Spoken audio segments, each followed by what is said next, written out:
अस्सलामुअलैकुम, कैसे हैं आप सब लोग। बकरीद हो या बकरीद का गोश्त और कच्चे कीमे के कबाब ना बने तो ये तो मुमकिन ही नहीं है। शायद ही कोई ऐसा घर होता हो कि अगर ख़वातीन बकरीद पे थक जाती हैं तो बाद में ज़रूर कच्चे कीमे के कबाब बनाए जाते हैं। आज मैं आपको बहुत आसान और सादा सी और झटपट सी कच्चे कबाब की रेसिपी सिखाऊंगी और कबाब बनाना सिखाऊंगी, आपको रेसिपी दूंगी। तो जी चल के हम अपनी रेसिपी स्टार्ट करते हैं। तो चलें किचन में। कच्चे कीमे के कबाब बनाने के लिए सबसे पहले जो हमें चाहिए होगा, हमको चाहिए होगा हाफ केजी कीमा। और इसको मैंने बिल्कुल बारीक चॉपर में पीस लिया है, थोड़ी सी चिकनाई के साथ। और इसका जो जितना पानी था धो के मैंने वॉश करके बिल्कुल इसको ड्रेन कर लिया है। देखिए कीमा बिल्कुल ड्राई है इस वक्त। और आप भी कोशिश कीजिएगा कि जो आप कीमा इस्तेमाल करें वो थोड़ा सा चिकना हो और उसके अंदर किसी किस्म का पानी ना हो धोने के बाद। और अब चला गया इसके अंदर अदरक लहसुन, और उसके बाद जाएंगे इसके अंदर 2 टीस्पून चिली फ्लेक्स, जिसको कुटे मिर्च भी कहा जाता है। और उसके बाद जाएगा इसके अंदर 2 टीस्पून भुना कुटा धनिया, ये भुना कुटा धनिया घर का है। और उसके बाद जाएगा इसके अंदर भर के 1 टीस्पून भुना कुटा ज़ीरा, ये भी होममेड है। और उसके बाद जाएगा इसके अंदर कांदा, प्याज, एक मीडियम साइज का प्याज है, इसको मैंने कद्दूकश करके इसका सारा पानी निकाल लिया था, बिल्कुल खुश्क ये प्याज है।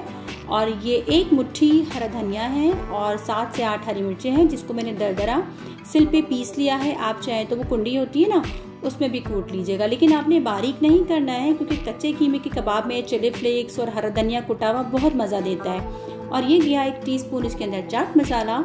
और उसके बाद हस्बे जायका आपके ज़ौक़ के मुताबिक 1.5 टीस्पून मैंने नमक ऐड किया है, क्योंकि हमारी जो हरी मिर्चें थी ना वो काफ़ी तीखी थी। और उसके अंदर जाएगा 1 नींबू का रस भर के, आप चाहें तो आधा भी यूज़ कर सकते हैं, मैंने 1 डाला है। और ये 1/4 टीस्पून चला गया इसके अंदर पिसी काली मिर्च, पिसी काली मिर्च भी घर की है। और ये गया इसके अंदर 4 टेबलस्पून भर के भुना हुआ बेसन, आप चाहें तो चने का पाउडर भी यूज़ कर सकते हैं, मुझे भुने चने होते हैं ना उसका, लेकिन मैंने बेसन का इस्तेमाल किया है। इन सब चीज़ों को मैंने अच्छे से मिक्स कर लिया और मैं इसको मैरिनेशन के लिए रख दूंगी। आप चाहें तो फ़ौरन से भी बना सकते हैं, लेकिन अगर आप मैरिनेट करके बनाएं ताकि तमाम मसाले इसको अच्छे से गला देंगे। मैं 1 घंटे के लिए इसको मैरिनेट करूंगी और ये 1 घंटा हो गया था। आप चाहें तो इसके अंदर कचरी पाउडर या कच्चे पपीते का भी इस्तेमाल कर सकते हैं, बट जो इसके मसाले हैं वो खुद ही इसको बहुत अच्छे से गला देंगे। अगर आपको फटाफट से बनाने हैं ना तो आप ज़रूर कच्चे पपीते का इस्तेमाल या कचरी पाउडर का कीजिएगा। मैंने इसको 1 घंटा मैरिनेशन का टाइम दिया था और इस तरह से हम इसकी टिक्कीज़ बना लेंगे। और ये हाफ केजी कीमे में मैंने तकरीबन 15 जो हैं वो टिक्कीज़ बनाई थी। हाथों को मैंने बिल्कुल पानी लगा लिया था, किसी किस्म की चिकनाई का इस्तेमाल नहीं किया था, क्योंकि ऑलरेडी हमने कीमे के साथ चिकनाई को पिसवाया था। तो मैंने सिर्फ हाथों पे पानी का इस्तेमाल किया है और फटाफट से माशाल्लाह से ही हमारी टिक्कीज़ रेडी हो गई हैं। और फ्राई पैन में हम डालेंगे अब ऑयल। और ऑयल को हमें बहुत ज़्यादा हाई फ्लेम पे गरम नहीं करना है, बिल्कुल मीडियम टू लो फ्लेम पे। जब मैं इसके अंदर कबाब डालूंगी तो आप देख लीजिए कि कितनी बबलिंग इसके अंदर है, बस हमने इसको इतना ही गरम करना है। और तकरीबन एक साइड मुझको बनाने में, इसको फ्राई करने में मुझे तकरीबन 4 से 5 मिनट लगे हैं। टोटल जो इसकी फ्राइंग टाइम है वो तकरीबन 10 मिनट है।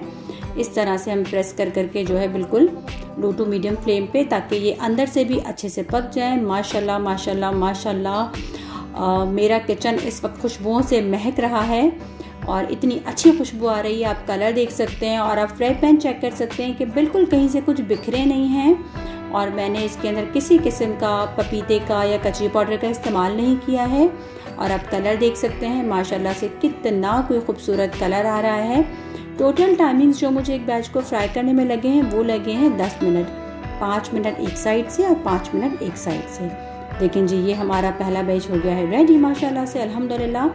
और कितना ज़बरदस्त ये क्रिस्पी क्रिस्पी से लुक आ रहा है। उसी ऑयल में मैंने अपना दूसरा बैच भी डाल दिया है, मैं इसको भी फ्राई कर लूँगी। आप इस रेसिपी को एज अ पार्टी स्टार्टर या दावत में साइड डिश के तौर पे भी यूज़ कर सकते हैं, बच्चों के लंच के तौर पे भी इस्तेमाल कर सकते हैं, हस्बैंड के टिफ़िन के लिए भी इस्तेमाल कर सकते हैं। इतनी आसान और सादा रेसिपी के लिए एक लाइक, सब्सक्राइब और शेयर तो बनता है। तो अपना बहुत सारा ख्याल रखिएगा। फ़ी अमानिल्लाह, अल्लाह हाफ़िज़।